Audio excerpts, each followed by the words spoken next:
कुछ आवाजें ऐसी होती हैं जो सीधे रोंगटे खड़े कर देती हैं, है ना। आज हम एक ऐसी ही कहानी के हर पहलू को बारीकी से समझेंगे। ये कहानी है भैरवपुर नाम के एक छोटे से गांव की, और ये पूरा विश्लेषण है एक अनसुनी, एक अनजानी आवाज का, जिसे लोग कहते हैं आहट। कहते हैं यहाँ अजीब कदमों की आहट सुनाई देती है। कहानी की शुरुआत ही इस लाइन से होती है, और ये लाइन ये सिर्फ एक चेतावनी नहीं है, ये तो एक भयानक वादे की तरह है। एक ऐसे अनदेखे डर का वादा जो बहुत जल्द पूरे गांव को अपनी गिरफ्त में लेने वाला है। तो चलिए चलते हैं इस खौफ के बिल्कुल सेंटर में। भैरवपुर एक ऐसा गांव जहां लगता है सूरज की रोशनी भी सहम कर आती हो, और जहां एक खंडहर हो चुकी हवेली अपने भयानक रहस्यों के साथ सदियों से खड़ी है। इस कहानी का जो दिल है वो है ये शब्द आहट। देखिए, ये सिर्फ एक हल्की सी आवाज नहीं है, नहीं, ये किसी अनदेखे वजूद के पास होने का वो ठंडा सा एहसास है जो सीधे आपकी रूह में उतर जाता है। तो अब देखते हैं कि कैसे ये आहट धीरे धीरे गांव वालों के लिए डर की एक दस्तक बन जाती है। एक एक करके हर कोई इस खौफ का शिकार होना शुरू हो जाता है। और देखिए, डर किसी को नहीं बख्शता, चाहे वो हवेली में जाने की हिम्मत करने वाली दिलेर रीना हो या फिर देर रात घर लौटता हुआ सीधा साधा नाई रघु। अरे, यहाँ तक कि विज्ञान में भरोसा रखने वाले मास्टर अनिरुद्ध भी इस खौफ से बच नहीं पाए। तो सबसे पहला सामना होता है रीना का। जरा सोच कर देखिए उस डर को, जब टॉर्च की रोशनी में दीवार पर आपकी अपनी परछाई के साथ साथ एक और साया नाचने लगे। बस रीना की सारी बहादुरी उसी एक पल में धुआं हो गई। अब ये डर हवेली से निकलकर गांव की गलियों में आ गया था। रघु जब देर रात घर लौट रहा था तो उसका सामना एक ऐसी चीज से हुआ जिसने उसकी रूह कपा दी। हरी आंखों वाला एक सफेद साया।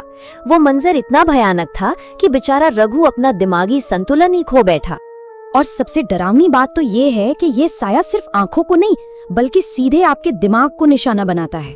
अनिरुद्ध, जो इन सब पर यकीन ही नहीं करता था, उसके कानों में सीधे एक फुसफुसाहट गूंजी, तू बच नहीं पाएगा। ये एक ऐसा हमला था जिसके सामने कोई भी तर्क काम नहीं करता। और बस यहीं से शुरू होती है असली लड़ाई। एक तरफ थे गांव वाले जिनका अंधविश्वास और डर बढ़ता ही जा रहा था, और दूसरी तरफ थे डीसीपी अरविंद अपने तर्क के साथ, जो इस पूरे मामले को सुलझाने के लिए आए थे। तो ये सिर्फ एक भूत की तलाश नहीं थी, ये डर और तर्क के बीच की एक सीधी जंग थी। जब डर बर्दाश्त से बाहर हो जाता है ना, तब इंसानियत का असली इम्तिहान होता है। कहानी अब अपनी सबसे अहम मोड़ कर पहुंचती है, जहां हमारे किरदार ये फैसला करते हैं कि वो इस खौफ में जीने की बजाय सच का सामना करेंगे, चाहे जो हो। रीना, अनिरुद्ध और डीसीपी अरविंद, तीन बिल्कुल अलग सोच वाले लोग एक ही मकसद के लिए एक साथ आए। आधी रात के सन्नाटे में वे उस बदनाम हवेली में दाखिल हुए, और वहां उन्हें मिला एक जंग लगा हुआ दरवाजा जो उस अंधेरे तहखाने की तरफ जाता था जहां से ये सारा खौफ शुरू हुआ था। और जैसे ही वे तहखाने में उतरते हैं, एक आवाज गूंजती है, एक ऐसी आवाज जो लगता है किसी और ही दुनिया से आ रही हो। वो कहती है, मेरा श्राप अनंत है, जो कोई भी सच जान लेगा वो भी इस आहट से बच नहीं पाएगा। तो अब पर्दा उठता है उस राज से जो 100 सालों से उस हवेली की दीवारों में दफन था, एक दर्दनाक सच जो इस सारे खौफ की असली जड़ है।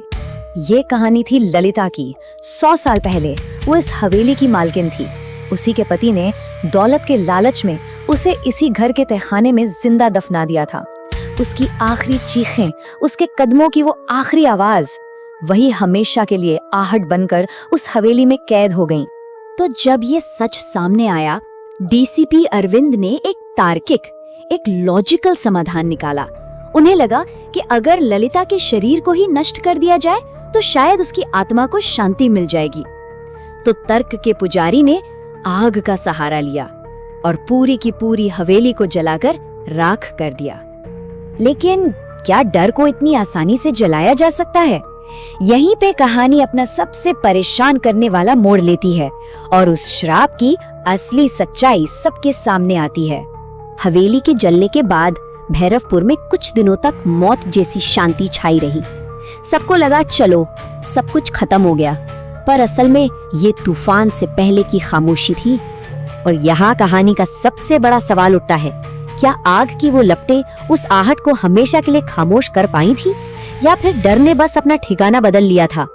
कहानी का अंत हमें ये समझाता है कि आहट कोई आवाज नहीं है, बल्कि एक अनदेखा साया है जो आपका पीछा नहीं छोड़ता।